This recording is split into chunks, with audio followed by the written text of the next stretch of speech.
Hello, everybody. Welcome to the afternoon session. My name is Martin Durand. I'm a research manager at Canadian Heritage. I'm really happy to be in charge of this panel, this session. We will have two presentations. We're going to hear from our folks over here first. So I will introduce them. And then afterwards, I'll have an opportunity to introduce our other folks that are also participating in this session. And we're going to take questions at the end of both presentations, if that's all right with you. Excellent. All right.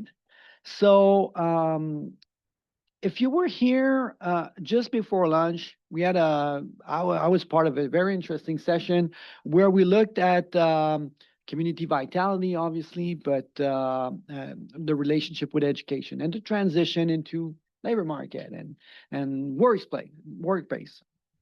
So I really love that session here that we're going to have. I think it's a continuity with the previous sessions. So let me introduce the first speakers here. Sarine Karajian, Interim Senior Director of Analytics and Strategic Integration at CEDEC. She holds a Master's of Science degree in Business Management Finance from the John Molson School of Business at Concordia. So you're alma mater, right? Always nice. Our focus is on providing research and analysis, including economic research. Maybe we can close the door. And impact measurement in support of CEDEC's work in collaborative economic development and exploring new collaborative economic development opportunities. And she's here with John Buck, also representing CEDEC. So I will leave you the mic. Thanks, Martin. My job is to introduce, so Martin's almost taking care of that for us. My name's John Buck. I get to work with Sarine at CEDEC, actually. It's a real pleasure to be here with all of you at the Education and Vitality Forum. So accompanied today by Sarine, we're going to present to you some preliminary findings from a report that we commissioned. And as Martin suggested, the entire purpose of it is to look at best-in-class worldwide practices with respect to moving from kind of workforce development into employment. That's really the goal. So what does that look like, and how can we really create those successful pathways that really optimize those possibilities? It reflects our ongoing commitment to building collaborative economies where all communities contribute to and prosper from growth and development. We commissioned this research to focus on the best, most appropriate strategies that could strengthen bridges between workforce development and labor market participation for English speakers in particular. We looked at models where education, employers, and intermediaries connect and collaborate. You'll see that's really important for us, and it's revealed through that research that we will be speaking about. Ultimately, why would we do this? Well, we want to strengthen the English-speaking community of Quebec's participation in Quebec's labor market. That's a really important part of our vision and our strategy, and something that we believe this preliminary research is going to contribute to. I'll turn things over now to Sarine, who's been introduced so ably by Martin, who's going to share with you some of the preliminary findings. Thank you. Thank you for being here, everyone. All right, so a key insight emerging from CEDEC's work is that communities with strong outcomes for their linguistic minorities treat education to employment pathways as systemic, not optional. In other words, these pathways are not left to chance or one-off initiatives, but they are built into education and training systems themselves.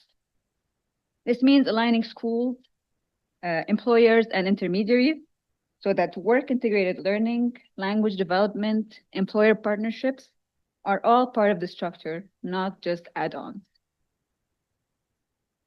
So to arrive to these findings, our research looks at a jurisdictional scan of multilingual high-performing economies, namely Switzerland, Sweden, and Belgium. These countries were chosen because of their comparability to Quebec when it comes to their system structures and their multilingual context, but also because they manage their linguistic diversity successfully while achieving strong labor market outcomes. We also carried out interviews with Quebec stakeholders in education, employers, and intermediaries to ground these international insights into local realities. Finally, we looked at enabling policies and systems that make collaboration work in these international contexts. All right, so these are the focus areas were education, intermediary, and the enabling environment policies. So let's start with our first finding. The first finding focuses on making work-integrated learning systemic, not optional. So for example, we looked at the 3 jurisdictions, one of which is Switzerland. In Switzerland, work-integrated learning is embedded structurally through the dual vocational and training system. Every vocational program includes a contracted company placement as part of their curriculum, reinforced by intercompany practical training blocks, hosted by schools to standardized hands-on job skills. In Belgium, work-integrated learning is mandatory in higher education and in vocational and training systems.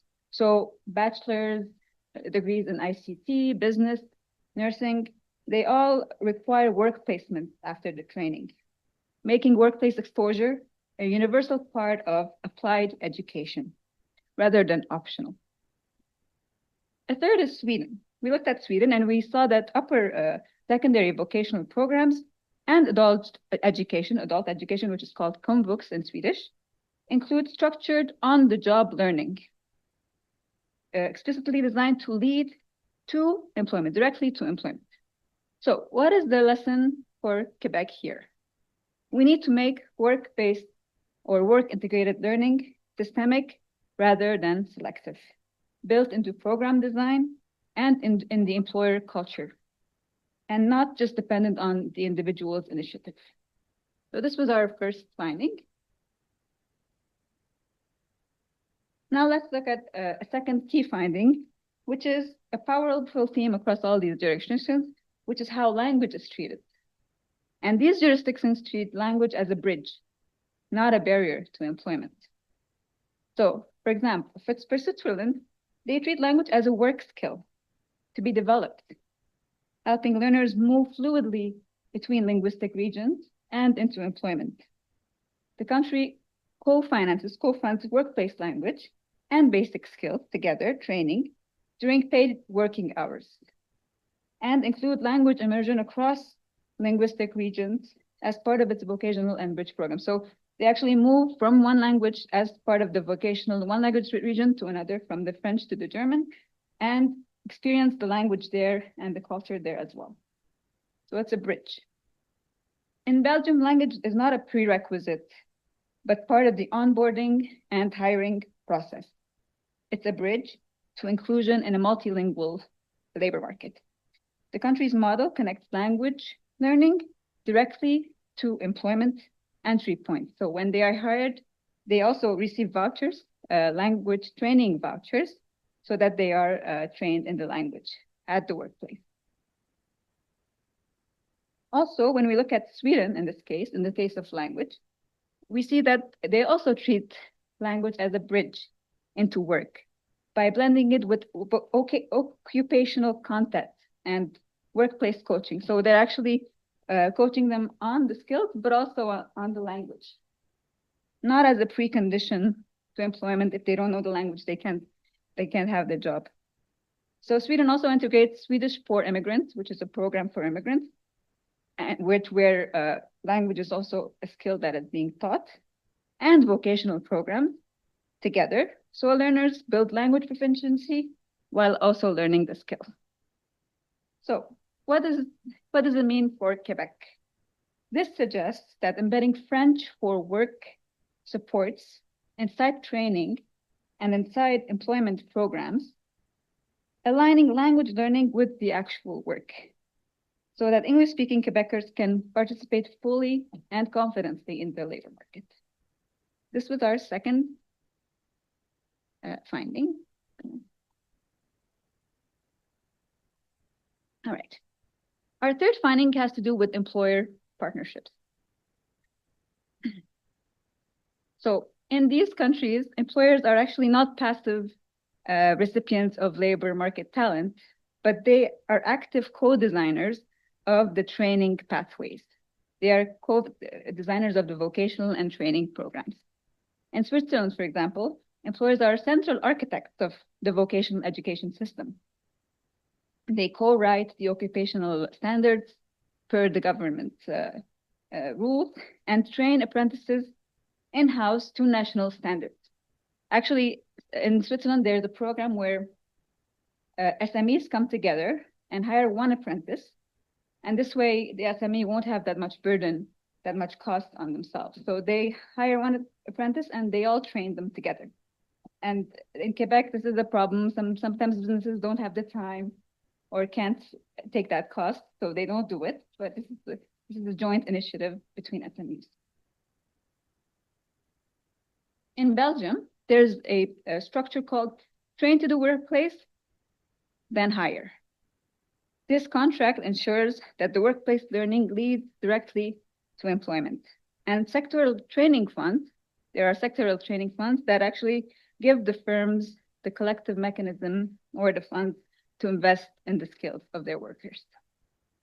Also in Sweden, employers routinely use workplace placements from the VET, the vocational trainings, and from higher education as a low-risk pipeline. So for them, vocational training graduates or even education graduates are low risk for entry points, and they actually hire them quickly. So the implication for Quebec is to shift towards proactive, co-built talent pipeline, co-built between the institutions, the education sector, as well as the employer. And they both share responsibility for not just hiring, but also training. This was our third key insight. There's two more. The fourth one, we will talk about intermediaries. And CEDEC, we are also an intermediary in the English-speaking community. And intermediaries are very important in these jurisdictions. They sit between the job seekers, the public sector, the educators, and the employers. For example, in the case of Sweden, Swedish intermediaries blend public coordination with community flexibility. They bridge education, immigration, employability, training in order to accelerate the process and increase inclusion. In the case of Belgium, they also have connectors, intermediaries, combining recruitment, counseling, training, employment. They actually have three different sort of roofs, one for the French region, which is the Wallonia, one for the Dutch, which is Flanders, and one for Brussels, which is a bilingual sort of hub. And they each operate as front door integrators that connect job seekers and employers through shared digital platforms and physical space. In the case of Switzerland, which has been very well known for this, intermediaries such as NGOs guide job seekers through diploma recognition. So if there's an immigrant coming to Switzerland, they don't automatically have to go do their recognition first and then they're employed. They're actually, their foreign credentials are recognized partially. They are employed, but they are supervised until their foreign credentials are fully recognized. While sector associations also co-design training with employers. So intermediaries are very important in all of these cases. And this is a huge opportunity for the official language minority of Quebec and their intermediaries. And they can be empowered as connectors, coordinating job coaching, placement, and French at work supports. Okay.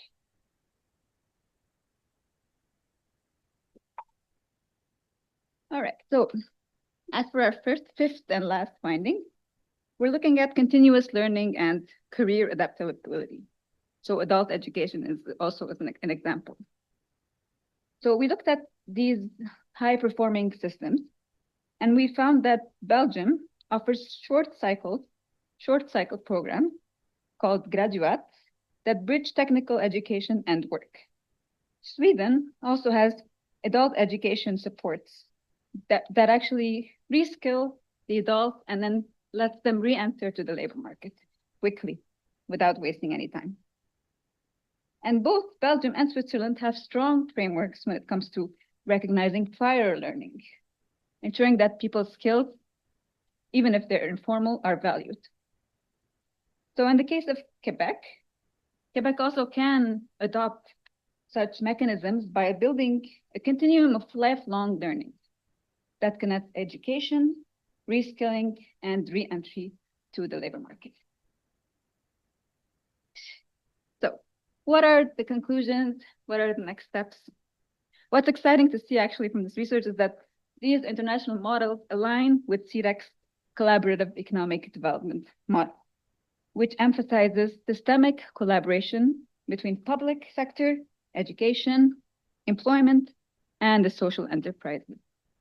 These findings confirm that the official language minority community and their employment, their labor market participation, in order to strengthen that, we must create a continued continuum, a connected continuum between education, employment, and intermediaries. CEDEC will now use these insights to finalize its workforce development strategy framework and mobilize its partners as part of its ecosystem, the collaborative economic development ecosystem, and integrate lessons into initiatives. And one of our initiatives is the provincial job placement platform. Ultimately, this is about building systems, not just programs, that enable English-speaking Quebecers to thrive within a fully bilingual, inclusive labor market. Thank you.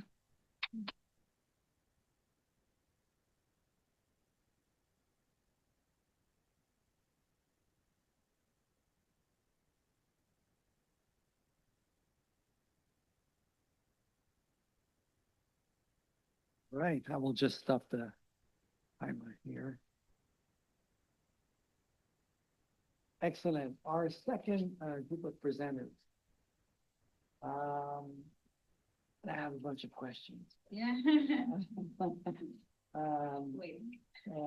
Right. Are those two gentlemen, Hamid Golhasany and Ollivier Prigent? Hamid recently earned his PhD from McGill University, focusing on equitable and inclusive knowledge mobilization. Congratulations.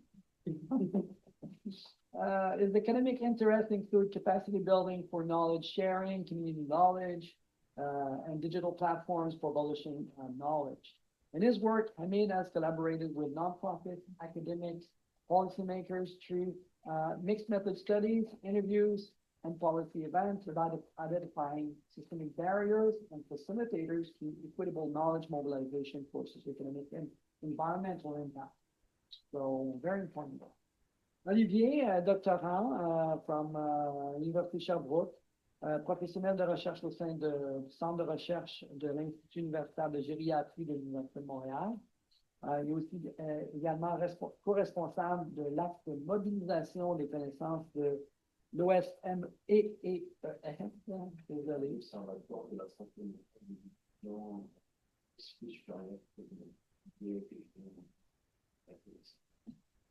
Il est membre étudiant de l'équipe de recherche sur les effets non académiques de la recherche et de ses déterminants, c'est prenant. Les intérêts de recherche portent sur le transfert de connaissances et la science de l'implantation. Messieurs, amen.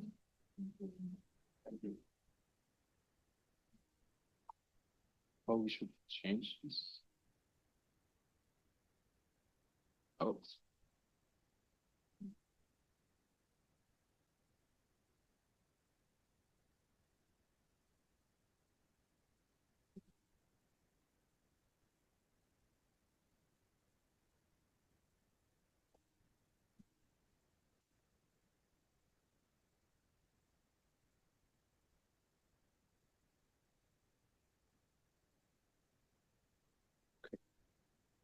Thank you.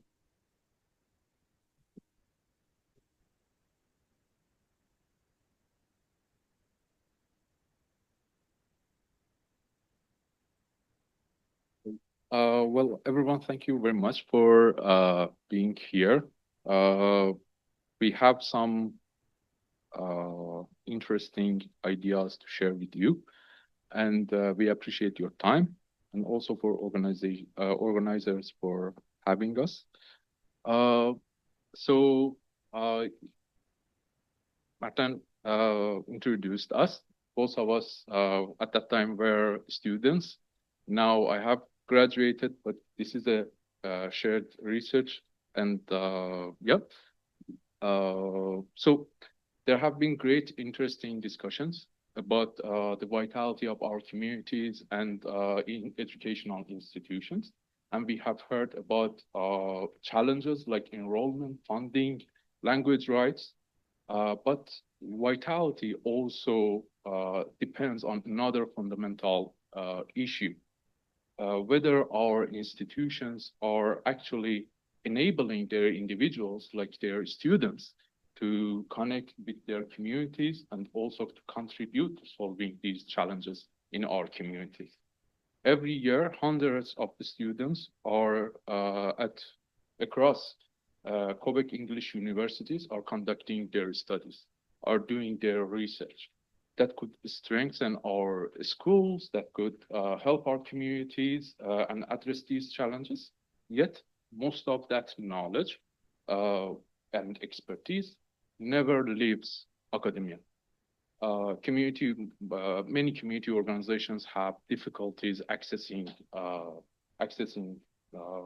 talents, and also students are stuck figuring out how their future activities, how their future professional life could fit into the current programs, current structures in their communities.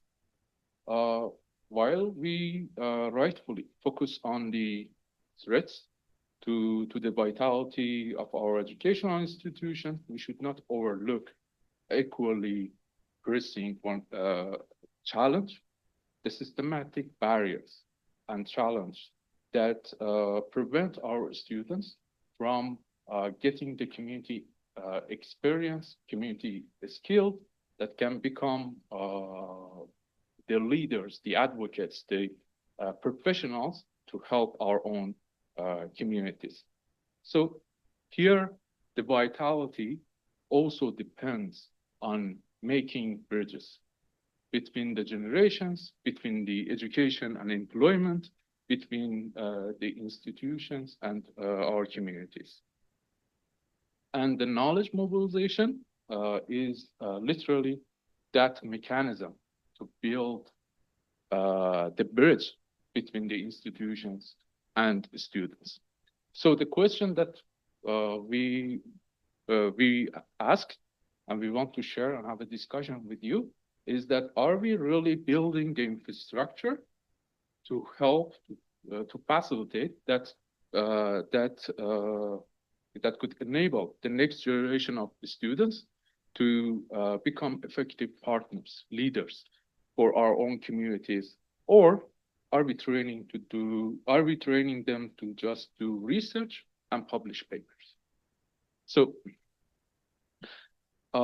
so what is exactly the knowledge mobilization that I described? My colleague will describe a more thorough definition, but it is a two-way knowledge exchange that can happen throughout the studies and the training of students,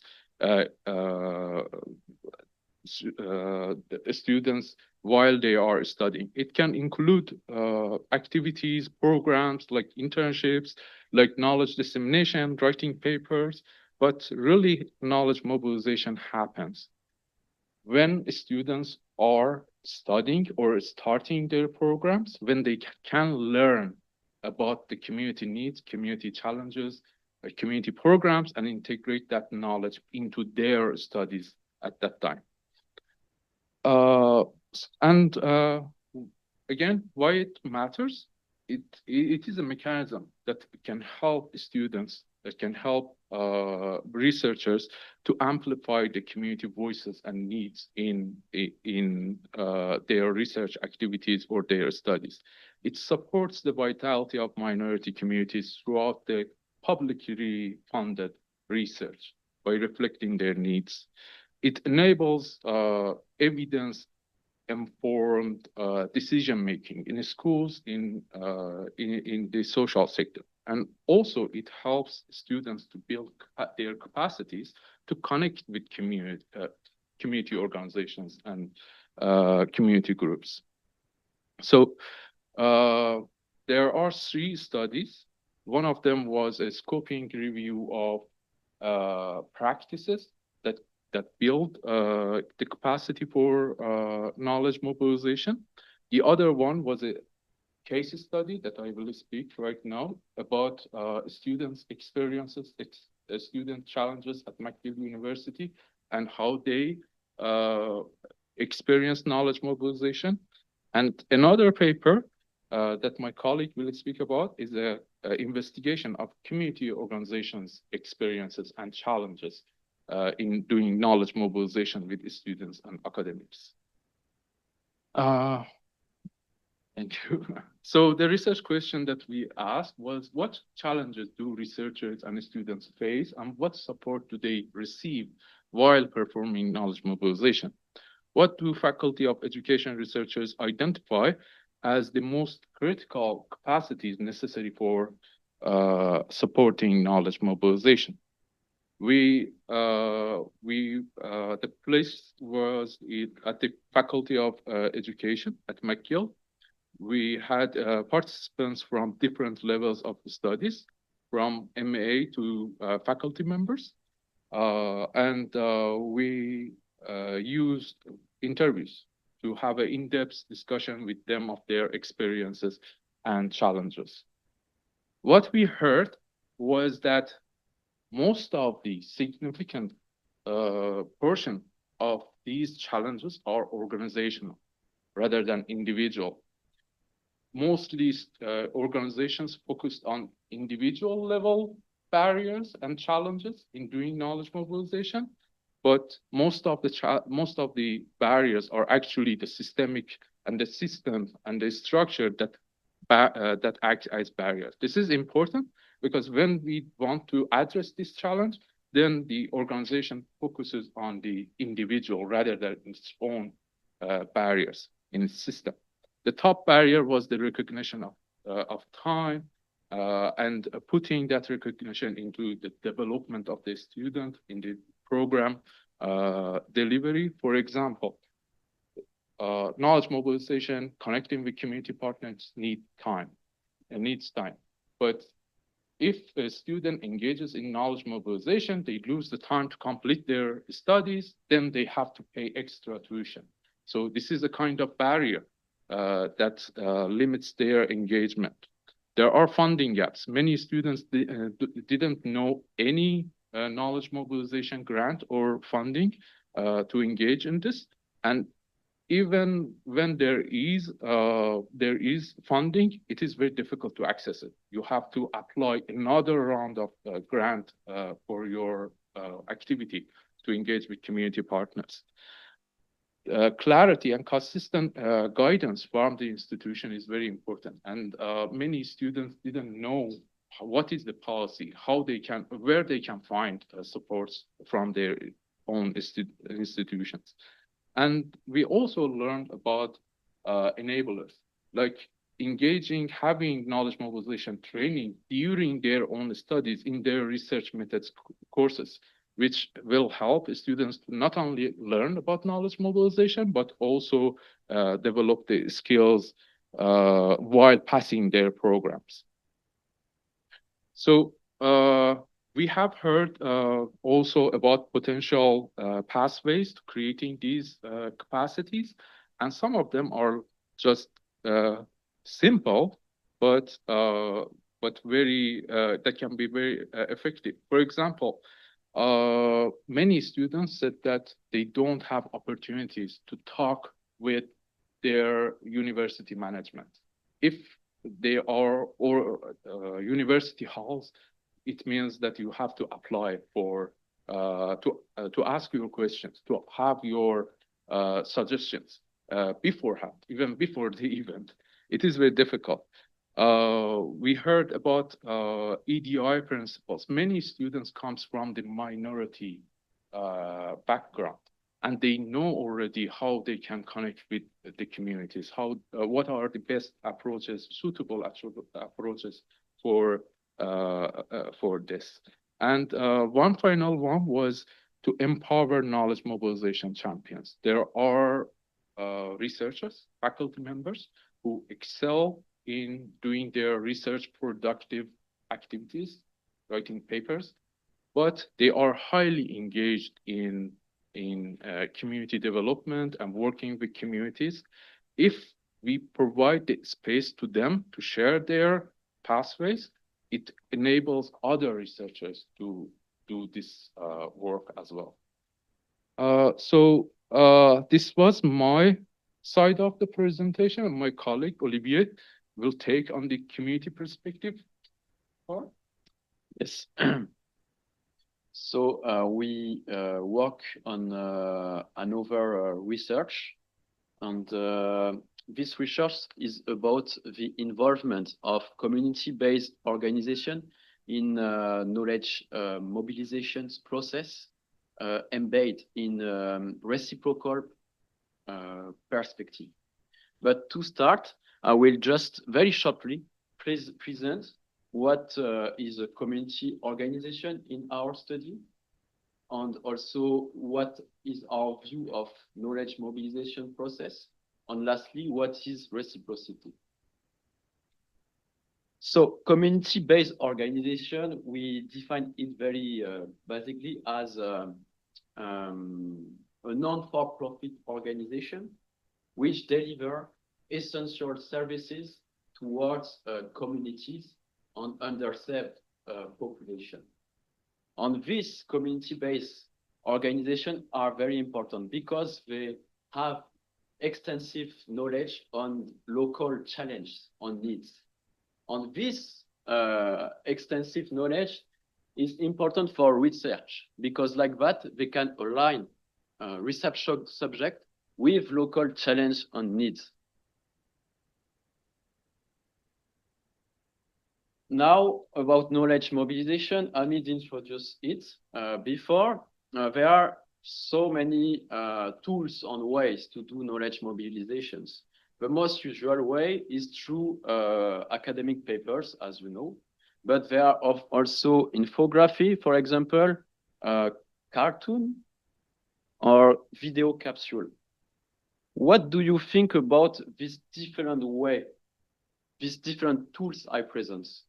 Like infography, research articles, cartoons. What is just very shortly in anyone wants to do so? Yeah. I think we need all of them. Yeah. Because people learn differently and have different time.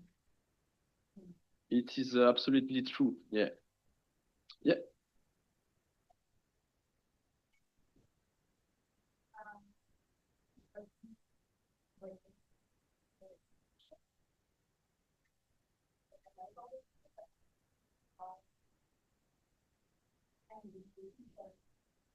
Yeah. True also. In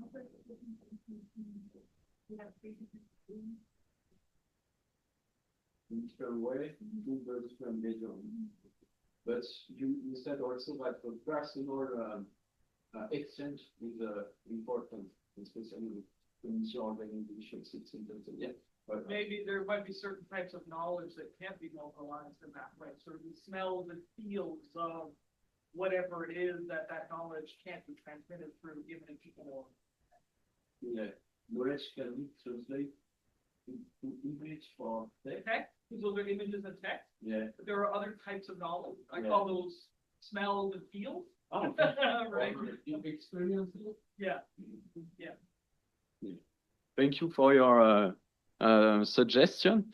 And also, this way to do knowledge, a new literature is knowledge mobilizations. In knowledge mobilizations, it's a bit critics about these different tools because we can see as a very linear way between researchers who have the knowledge towards communities. We can see that in we call that the traditional linear model. In that model, researchers were seen as the sole producer of knowledge. Community were expected to simply apply what researchers produced, and it's a one-way flow. Researchers speak, and communities listen. But very more and more in the literature in knowledge mobilization, there is the development of the concept of reciprocity. So in this new model, there is a rebalance in power and fair relationship between the different stakeholders. It means that community are not just contributors of knowledge, but they are literally also co-authors of knowledge. So in a more reciprocal perspective, community co-create research questions with academics. They participate in interpreting results collaboratively. And last but not least, they receive fair recognitions through citation, funding, acknowledgement, for example. So our research question was that we wanted to know through a critical perspective what are community-based organizations challenge and need when they take part in knowledge mobilization project embedded in the reciprocity new model. So we did interviews, most with 11 people. Most of them were professionals from community organization in Montreal. And we asked them two thematic questions: how they perceive and experience knowledge mobilization relationship, and what are their challenges in fostering mutual beneficial knowledge mobilization relationships. So this is the main results. First, we understood that knowledge mobilization is not their priority mission. Their priority is to deliver essential services to the underserved populations. So we suggest maybe to researchers to clearly demonstrate the practical value of their implication, of their involvement in the community, in a knowledge mobilization project. Also, they have limited resources and skills to participate in a knowledge mobilization project. There is a lack of time, funding, research expertise. So we suggest when we implement a knowledge mobilization project to include capacity building components such as training in research, also to help them with resources and logistical support. Also, we underline a siloed practice on weak connection between community-based organization and research field. So it is very important, and we suggest to create some community of practice which involve both of these two sides, community-based organization and researchers, and also to employ what we call knowledge brokers. It's a new specific work, and there are like some professionals who are used to work with community organization and researchers, and they develop link between these two different worlds. So it's a very interpersonal new work. Also, there is the complex internal decision-making in community-based organizations. The roles in this type of organization are not always clear, and they are many times overlapping, and it's complicated the process of knowledge mobilizations. Last, and we have already underlined that, there is a lack of recognitions on ownership for community-based organizations. They have to see their interest participate. So we suggest to recognize their involvement by funding and also citation. So now Hamid is going to present a kind of solution we try to develop with science. Yes. We have just like 20 seconds. And it is end of our presentation. But as two students, we tried to create something that we believe can work. And it's a knowledge mobilization platform for helping students access community knowledge and community voices easily while they are studying at their universities. So in this platform, we are working with community partners to create community knowledge publications in unified formats that are accessible and visible for students. They describe community challenges, particular needs, affected communities, and how and what kind of programs exist in the communities. And then students can use that knowledge to create knowledge mobilization plans and activities for their research. They can connect with community partners and inform them what kind of activities, what kind of research is being done at their local universities. So it is an ecosystem of knowledge exchange, and there are two things. In one simple tool, students, without putting a lot of energy and time, can learn about community needs, can connect with community partners in their activities. And another part that we are working, because we know that this needs a capacity for community organization. This needs to have a capacity building element for community organizations to participate. We are developing a subscription model for community organizations to receive recognition, to receive funding for publishing knowledge for students and researchers. So researchers, students need this knowledge, and they need basically community organizations resources and time for that knowledge. So we can build that subscription model for community organizations to publish their knowledge.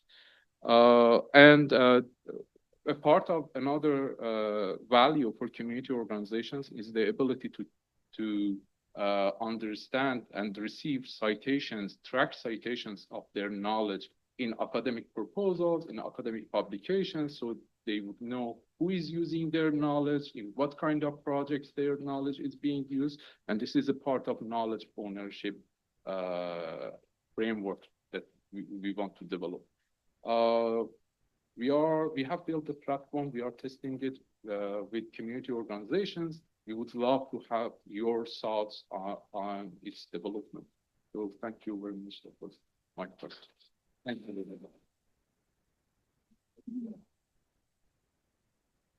We're really good on time, which is great because we're going to have an opportunity to present us some questions. We'll go around the room. If not, I have a couple of questions here. Once, yes. Right. It's okay. So, Lorraine, I have to give you the mic.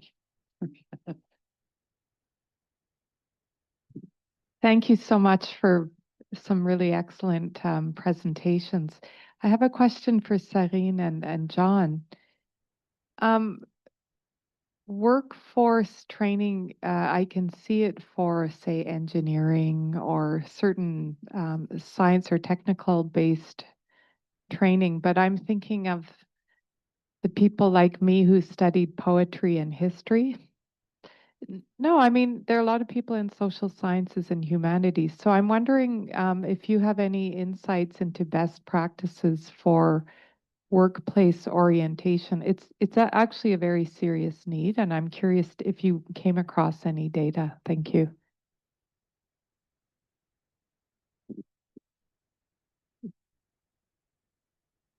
So in terms of the research that we did, it was very, very general, broad about vocational training and work integrated vocational training and education. We didn't concentrate on the arts or social sciences, so I'm not sure how to answer. But could you just, sorry, could you clarify when you say, so you're talking about Is there any hope mhm. that, Okay. like, as practices you became aware of? I understand your focus is on vocational. Yeah, yeah. But I'm curious about the people who do more, philosophical or like non-education that doesn't fit into those categories, but who also need jobs. Yeah. I see. The research didn't really focus on specific fields. So yeah. I can pick up on there was a specific reference in one of the jurisdictions to, the links are quite straightforward if you're looking in some fields like engineering, law, accounting, where you look at that. But I think similar to perhaps like language recognition, there are skills and competencies that we need to start to look at more seriously. And I think that's where a lot of employers need to perhaps be more engaged in how they actually assess what talent they require to do the work that needs to be done. And then based on that, perhaps rather than looking for a person that has, for example, a Bachelor of Science in let's say biology, maybe what they require are individuals that have certain skills and competencies and maybe some experience. And so that would be what's more important. So those backgrounds, although very relevant, also it demonstrates that you have a certain capacity to learn, you have a certain capacity, you have certain skills and attributes that have been found. So although the research didn't go into it as specifically, I think it requires a very deliberate investigation, and there are some models out there to really facilitate that as well. It's a big philosophical question, though, ultimately as well, right? In terms of what is the role of education, and there is an argument to be made that it is not exclusively about preparing individuals for jobs as well, and that's a whole other debate that we really didn't delve into in this research.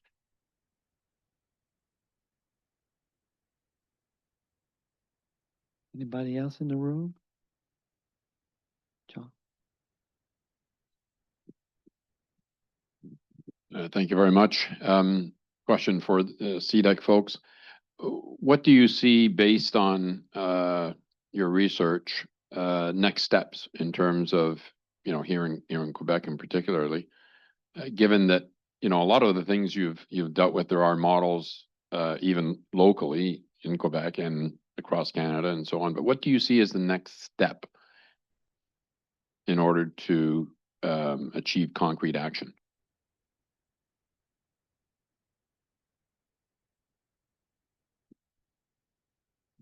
In terms of research, this was preliminary research, so we intend to also look at the applicability of these structures in Quebec. That's very important research to do.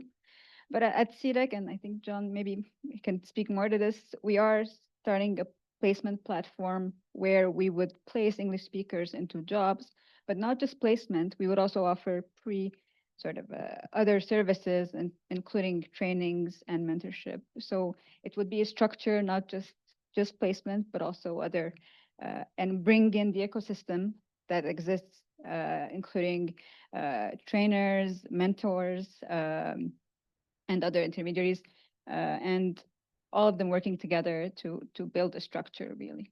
And I'm sure John would like to add. Just briefly, I appreciate the question too, because that is the intent, is for it not to be simply an academic exercise where we develop a report and hope that others will use it. Our intention is very much to put something into practice with it. I would submit this is very preliminary research as well. And so through the period of time where we engaged in this, we looked at 3 jurisdictions Sarine referred to. So looking at Switzerland, Brussels, and looking at Sweden.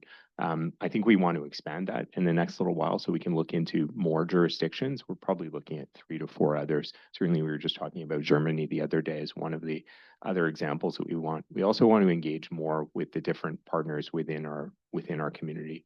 English-speaking community, no doubt, also more broadly. So a lot of the work that we do is to put in place systems where we're looking at creating tangible economic benefits. And in this case, it's often about workforce development. So individuals being able to get get a job. You know, John, you often speak about what's in this for Joe and Susie at the end of the day, right? And that's where we're trying to go with this, is how do you make sure that someone's able to get a job, but also maybe Joe and Susie happen to be employers. Maybe they own a business and they're really looking at how do I get the talent that I need to be able to do the work that needs to be done. So we want to make sure that those Joe and Susies also have a win in this. So again, the research is preliminary. We'll be publishing this research, so that will be something helpful. We hope we can nourish some of the discussion that's ongoing, engaging with more stakeholders so we can build the ecosystem to the extent that we need to.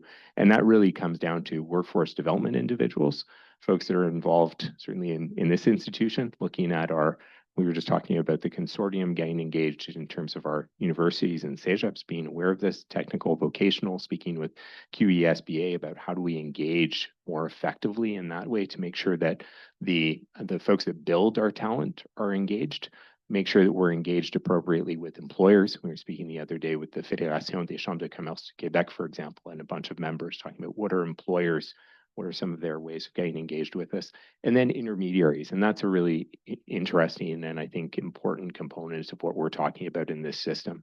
That involves, in many cases, community organizations that are involved that are, in many cases, the best insight into what opportunities exist locally, so that you're looking at how do you nourish the system for perhaps it's an SME or perhaps it's a new business. So the intent is very practical. We want to take this from perhaps dig a bit deeper. I think we can make the research more robust than it is. Very well done. I think we want a larger sample though to build on, and then the engagement with individuals so that practically we're at the point where we're actually making a difference in the overall kind of jobs for individuals that are out there and the economy overall in Quebec. Can I also? That was actually my question as well, because we were discussing about knowledge mobilization, and I was interested to ask you about how do you plan to implement this in future in Quebec. Over the years, we have had like 16 people joining us through those programs, and putting my student hat, I can suggest one important issue that we have realized during these 3 years that we have used this program in our project was that most of the students have to really use this program at the end of their studies. You know, when they are actually thinking about, okay, what is the next step? What I'm going to do with this degree, you know? But if we can have a system to change the system so that they are able to think about these opportunities at the beginning of their studies, when they are planning their studies, it will help them to not only pass their program requirements, obtain these opportunities and experiences, but also develop these skills from the beginning, not at the end, you know? So that was a challenge that we have seen with students and also ourselves as students.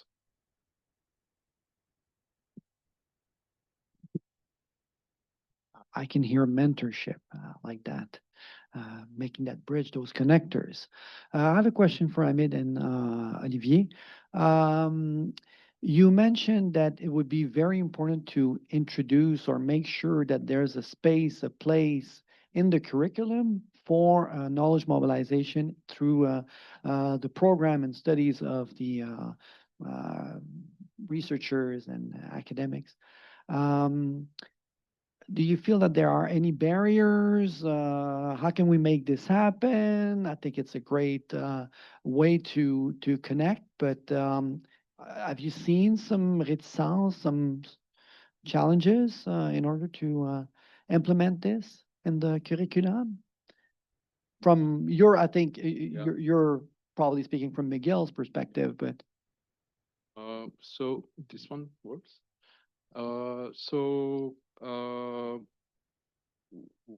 We that point was in the enablers, and actually we heard from the students. We heard that when they have especially supervisors who come from the practice-oriented places, these supervisors allow researchers, students to do knowledge mobilization, to connect with community organizations, to work with them on a specific community program, and they help them to recognize or use that experience as a program requirement, So we saw faculty members that said, okay, I want you to have an assignment for your course, but this experience can be used as that assignment, So this meant that this is not an add-on project. This is during the project. And the student was able to follow their interest, follow their passion for community work, because not most of the students and researchers want to publish papers, just publish papers. They want to work with their communities, but also at the same time pass their program requirements and graduate actually from the university.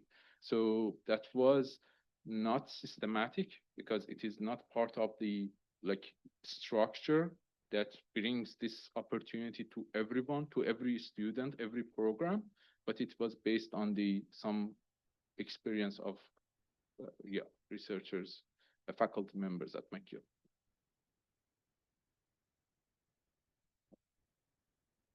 Kind of wanted to speak to also the youth sector, because I mean, you're talking about probably half of our population, the youth sector, going on to higher ed, right?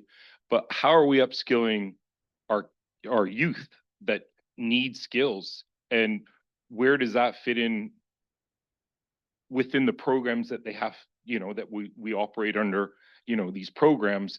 They don't have much opportunity to develop skills and workable skills.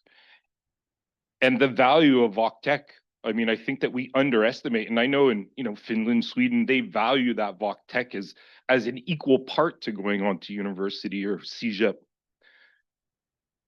What is your researcher like?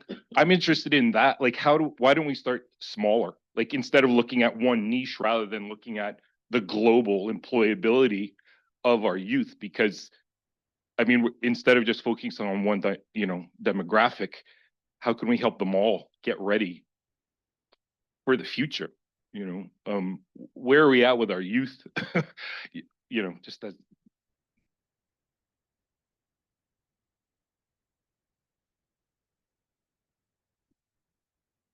Actually, in Switzerland, they have the lowest youth unemployment rate in the world. And one of the reasons is, of course, work integrated learning. So they're actually, while they're studying, they're actually also getting the skills and joining the labor market while they're actually learning. But also it's important for sector associations to work with educators so that we understand the needs of the market. That's very important, and that's, I think, missing in Quebec, and that is what they do in Switzerland.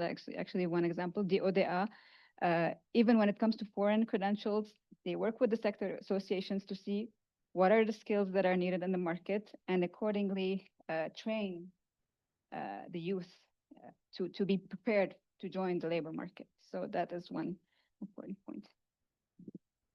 And it's worth noting too, in that jurisdiction, they incentivize collaboration as well. So it's not left independently to the employer to say this would be helpful for me. Ultimately, it is there are actually incentives provided to employers, and for SMEs that would, just from a scale perspective, have a difficult time influencing things, they collaborate. So multiple employers come together, and it's done in a very regionally respectful way. So each kind of, I think they call it cantons, is that the correct term, are able to make their own decisions about what the offerings are, and they ultimately codify jobs that are coming out. So there's an ongoing kind of accountability for employers to be working with educational institutions. What does that do in terms of that pipeline? Ultimately, I think that largely is something that we perhaps would leave to the folks that are in vocational area. They're able to demonstrate by having that robust connection with, for example, employers. They're able to say, we simply don't have enough supply to meet the demand. And so how do we then create that supply? And I think one of the solutions potentially is to dig deeper into the institutions and start to speak to younger and younger people to make sure that you're building that awareness of the opportunities, because clearly those opportunities do exist.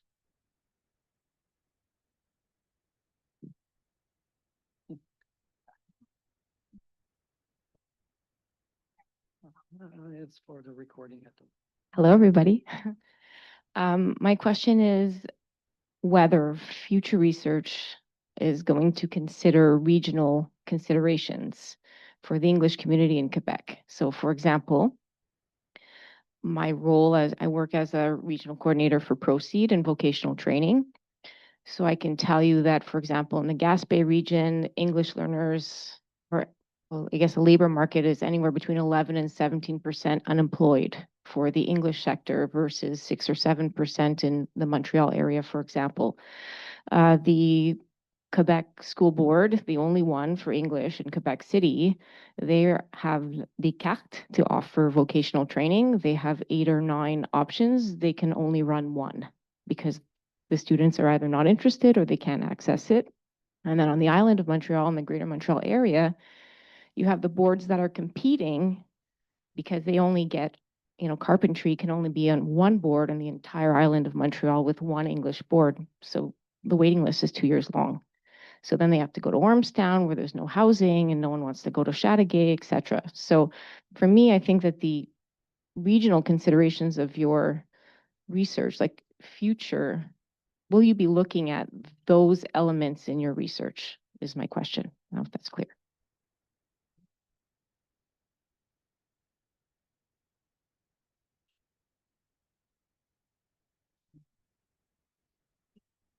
Yeah, so certainly, I think one of the things that this was kind of high level at the onset, this research that's been conducted, as we dig deeper and look at that sample size of different individuals, we had a qualitative dimension of this that allowed us to go and start to interview employers, these intermediaries, which perhaps would be the different associations and organizations that exist in the English-speaking community, like, for example, CASA in the Gaspé area, or groups like this that would get engaged with us.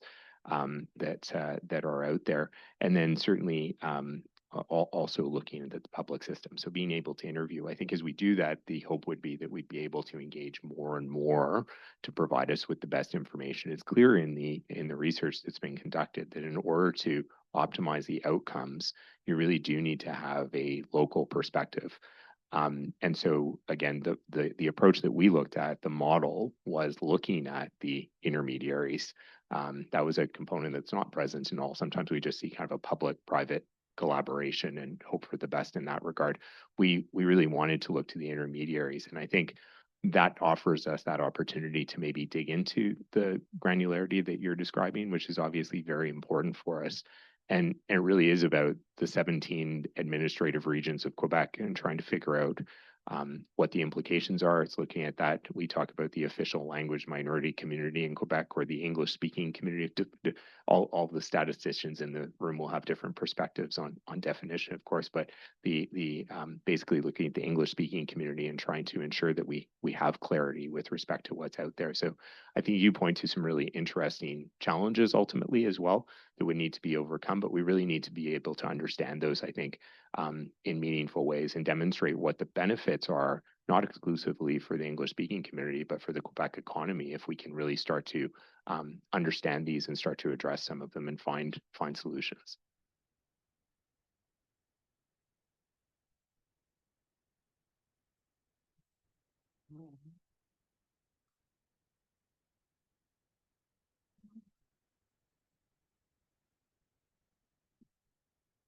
Well, I'm going to be selfish, but I really enjoyed both presentations. And I think with your presentation, making that link between research and the local organizations is absolutely crucial.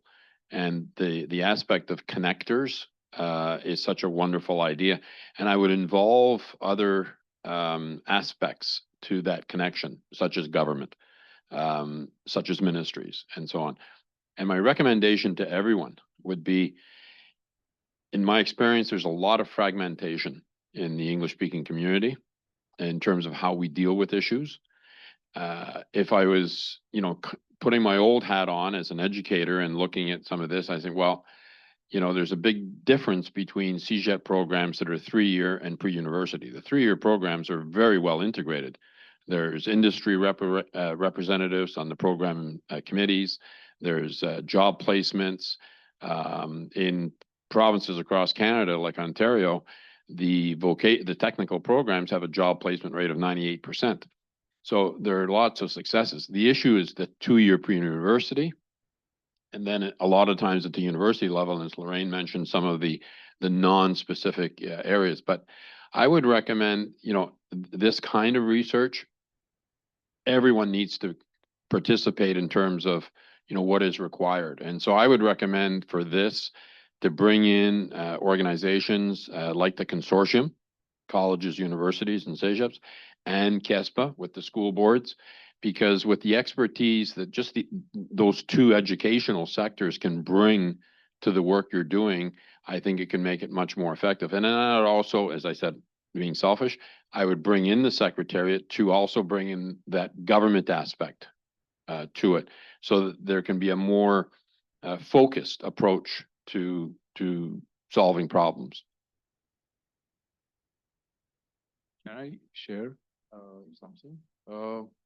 We on the academic part, we have engaged with many partners, like the project that you described.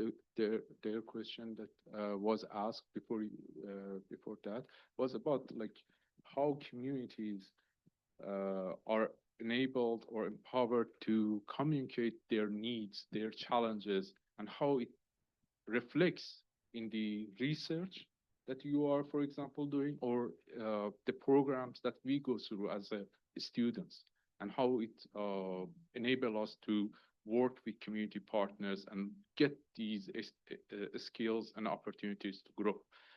We work with government. There is the interest, there is the need. We receive some funding on that side. Already government is investing. They want to do this, create this connection between public research. For example, as a student, when you send your proposal to the government and you ask for a grant, and doctoral grants is like $100,000 grant, and there is a section that asks how this project is related to your community, how this investment on our side would translate something meaningful to the community. But there is a challenge, and we are focusing with our very small resources. We are focusing on the very first challenge that students face, and that is understanding and learning about their own communities. As a student, you go to the program, you go to the university, you have two resources. One is the academic library that has academic publication, nothing about your own community. You are studying a student dropout, a student motivation. You can write an excellent project about why student motivation is important. But the moment that you want to focus on your neighborhood, plateau, for example, you have very little understanding about you. So what we are trying to do to fix that first link that allows students, learners, youth, understand what is going on in their communities. Literally 1 month ago, there was a conference here, open access knowledge mobilization conference in this building. And all of them were from academic community. They were discussing the same thing from another perspective of how we can connect with communities. There is this silo that exists between community organizations, community side, and the academic. So we have tried to do that, but we focused and said, okay, what we can do as a very small step, but the first step to work on this. All right. Very interesting. Well, we have to put an end to the session, unfortunately, but our folks are still around. You can ask them some questions. Again, big round of applause for everybody. It was very interesting. Thank you very much, everybody.